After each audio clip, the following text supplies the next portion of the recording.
A gente segue em Brasília porque um dia após a apresentação do relatório preliminar da reforma tributária, parlamentares já preparam alternativas à medida. E sobre esse assunto, a gente conversa agora com o deputado federal Luiz Felipe de Orleans e Bragança, do PL de São Paulo. Deputado, bem-vindo mais uma vez ao Jornal Jovem Pan. Boa noite. Muito boa noite, obrigado por estar me recebendo aqui. Agora, deputado, embora haja movimentos mais recentes em relação a possibilidades alternativas de reformas tributárias, o senhor já vem batalhando em cima disso há algum tempo. Me parece que no final do ano passado o senhor havia proposto uma reforma também, chegou a tramitar, chegou a ser aprovada em comissão especial. E eu queria que o senhor explicasse para a gente se há alguma relação nessa proposta que o senhor apresentou e que começou a tramitar e o que está sendo discutido e que já foi apresentado já nesse relatório preliminar ontem. Não, praticamente a nossa proposta é completamente contrária a essa proposta que foi apresentada no grupo de trabalho. Lembrando que a nossa proposta seguiu todo o regimento do Legislativo. Passou pela coleta de assinaturas, depois houve a relatoria dentro da Comissão de Justiça, foi aprovado lá com ampla maioria, e depois houve ajustes na proposta durante a comissão especial, e a proposta final foi aprovada com unanimidade, tanto partidos de esquerda, centro e direita aprovaram a proposta. Agora, por que a nossa proposta, que é a PEC 7 2020, não está sendo contemplada? E a proposta que está sendo lida no grupo de trabalho é a proposta que o governo quer. O grande diferencial aqui é controle. A nossa proposta, ela não dá o controle ao Poder Federal que o Poder Federal quer. A burocracia central de Brasília quer sempre exercer mais controle e comando sobre todo o sistema tributário, sobre toda a economia. É isso que a PEC 45 e a PEC 110 fazem, dão muito mais controle central de Brasília. A nossa proposta está alinhada com o sistema federativo, está alinhada com a Constituição, que delineou a autonomia dos estados e dos municípios. E também dá muito mais capacidade para o empreendedor, para o produtor, seja ele rural, seja ele industrial, de desonerar toda a cadeia produtiva. E o que essa proposta que estamos vendo sendo lida no grupo de trabalho é uma complexidade que vem para substituir outra complexidade, que é o sistema tributário atual. Então, imagine uma transição aí de 6 anos, em que todos os pequenos e médios produtores e empresários do Brasil terão que conviver com 2 sistemas tributários muito complexos. E eu digo assim, é uma novidade, porque eles vão ter que criar uma estrutura nova, vão ter que criar regras novas, tecnologia nova, vão ter que criar todo um sistema arrecadatório novo para o novo sistema. Então, é uma utopia que está sendo implementada no modelo federativo naturalmente descentralizado que estava evoluindo. Mas acho que com esse atual governo se estancou e com essa proposta de reforma tributária, eu diria que a concentração de poder e a centralização vai ser de tal grandeza que vamos chegar a questionar o porquê temos governadores de estado e porquê temos prefeitos eleitos. Porque, efetivamente, se todo o sistema tributário é comandado por uma autarquia lá de Brasília, qual é a influência que o legislador local e o governador local e o prefeito local vai ter sobre o direcionamento e até mesmo de como fazer a arrecadação no seu ecossistema econômico? Então, é tudo isso que está em jogo. Agora, e eu não vi a maturação desse debate como deveria ter ocorrido. Me surgiu até uma dúvida agora que um dos principais pontos que foram definidos ou sugeridos nesse relatório prévio do grupo de trabalho pelo relator, Aguinaldo Ribeiro, é justamente a criação desse IVA, desse imposto de valor agregado único, mas dual, ou seja, teremos uma plataforma que vai reunir os impostos federais, que serão administrados de forma única nesse imposto único pelo governo federal, e de outro lado teremos unificados impostos estaduais e também municipais. Diante disso, eu até cheguei a ler que foi um acordo, uma tentativa de conferir essa autonomia que o senhor está trazendo agora para a gente, para esses estados e municípios, para não ficarem tão dependentes e tão centralizada essa gestão só no governo federal. Essa criação desse IVA dual não resolve essa questão? Então, o diabo está nos detalhes. O IVA dual, o relator foi muito feliz em colocar o IVA dual, porque a proposta inicial que foi submetida lá atrás pelo Apir, Bernard Rapie, depois agora recentemente pelo Haddad, ela não contemplava ter o IVA dual. Então isso foi uma demanda de vários setores, de várias entidades, entes federativos, dizendo, olha, não pode ter essa concentração toda e esse comando de alíquotas por parte da burocracia central. Então eles fizeram o IVA dual. No entanto, lembrando, o grupo de trabalho foi leitura de diretrizes do que será efetivamente a proposta.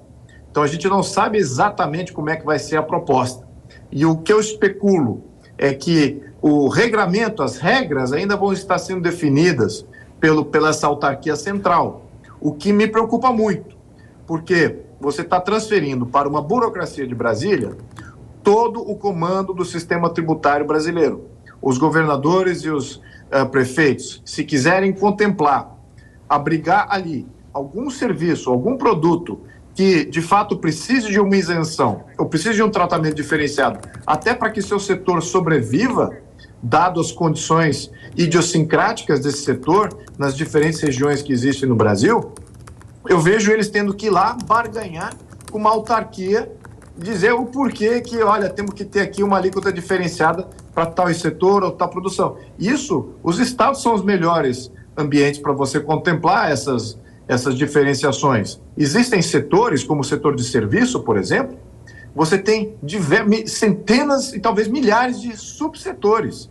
E esses subsetores são diferentes em cada estado. Então, deputado, você tem uma variação desculpa, muito isso grande. não promoveria ainda mais a guerra fiscal? Não, então, esse é que é o problema.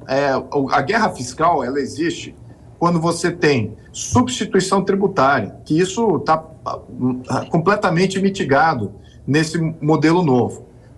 Na nossa PEC também, na PEC 7 de 2020, que foi da minha autoria, essa também eliminava completamente esse problema, porque você acabava com a tributação na cadeia produtiva. Esse que é o maior problema. Quando você elimina, você tem tributação na cadeia produtiva, você fica disputando qual é o estado que originou o produto, e qual é o estado onde foi o destino, onde que foi efetuada a compra.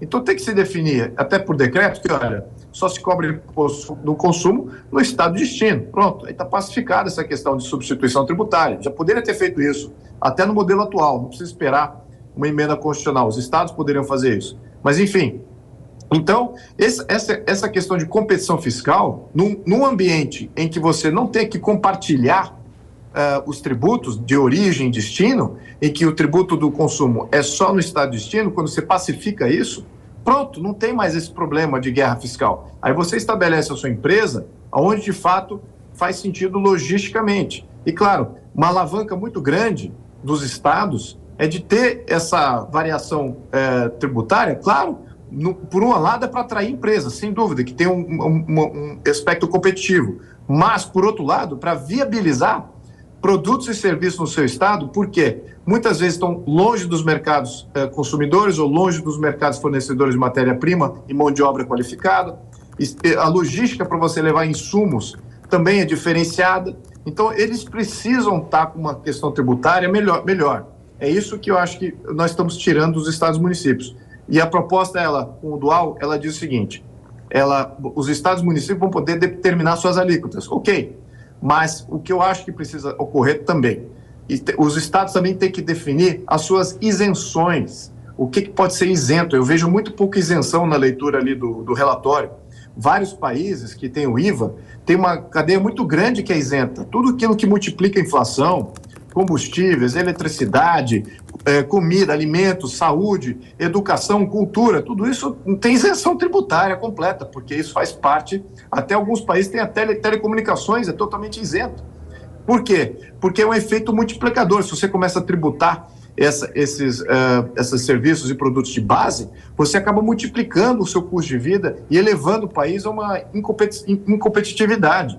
E é isso que a gente precisa, de competitividade. Então, as isenções é que garante essa competitividade. Eu não vi muitas isenções, o governo quer arrecadar mais e ele certamente vai blindar de ter isenções e que os estados possam criar suas próprias isenções. Então, sim, o detalhe ainda não foi apresentado somente as diretrizes. Então, vamos ver o detalhe, mas já estou especulando que não vem coisa boa por aí não, vamos ter que rejeitar essa proposta. Deputado, rapidinho, porque o nosso tempo inclusive já acabou, mas eu preciso te perguntar isso. Há uma expectativa muito grande, já até falada pelo próprio presidente da Câmara dos Deputados, Arthur Lira, de que essa reforma tributária deva ser discutida antes do recesso parlamentar, em julho. Diante dessa falta de consenso, de divergências em tantos pontos, na questão do agro, da concessão de isenções e benefícios, tem a questão do cashback do povo que também está sem decisão ainda tem alguns pontos para serem definidos. Será que isso deve se concretizar nesse prazo que o presidente espera? Me preocupa muito quando o Lira estabelece prazo, porque a tradição dele nessas questões tributárias tem sido péssima. Ele tem atropelado a Câmara. Ele entende que o tema é técnico e que nem todos os deputados vão estar se mobilizando ou querendo entender a questão tributária. Então, ele está empurrando o goela abaixo, como foi a questão do teto de gastos, o rompimento do teto de gastos, como foi também a questão do arcabouço fiscal. Foi um atropelo da Câmara. E também houve muita interferência do governo. O governo praticamente comprou os parlamentares, comprou a base para aprovar esse projeto. Então, me preocupa muito quando ele estabelece uma data, sendo que a gente não revisou ainda o texto final. Ele é complexo, o sistema tributário atual é complexo, a proposta que está para vir vai ser complexa também, e de repente ele fala assim, vai ter na tal data, a gente vai votar isso aí. Eu falo, no mínimo temos que ter mais tempo aí para a gente avaliar isso, no mínimo, até para fazer uma melhoria do projeto, como fez o relator. Eu acho que o relator até fez um ótimo trabalho, mas infelizmente ele está lidando com uma estrutura tributária que é danosa para o Brasil, é danosa para a nossa organização política. Então, não há como caber essa proposta, mesmo que faça as melhores melhorias e aceite todas as emendas dos parlamentares, o modelo ainda é muito ruim. É muito difícil você melhorar isso. E agora, convencer os deputados a terem essa mesma visão, demora, tem um tempo que a gente precisa maturar isso internamente. Eles agora estão indo nessa onda política, e é isso que me preocupa muito. Essa onda política que é apadrinhada por mídia comprada e também parlamentares comprados. Então, o debate efetivo do sistema tributário fica só para alguns aqui em canais que permitem esse debate mais franco e mais aberto. E isso eu acho que é uma lástima, porque quem vai pagar essa conta é a classe média do Brasil, os pequenos e médios produtores, os estados e municípios têm tudo a perder com essa proposta. Então, eles têm que ter tempo para poder avaliá-la. Pois é, com um sistema tão complexo, uma discussão tão complexa, não dá para esperar um debate muito simples, né?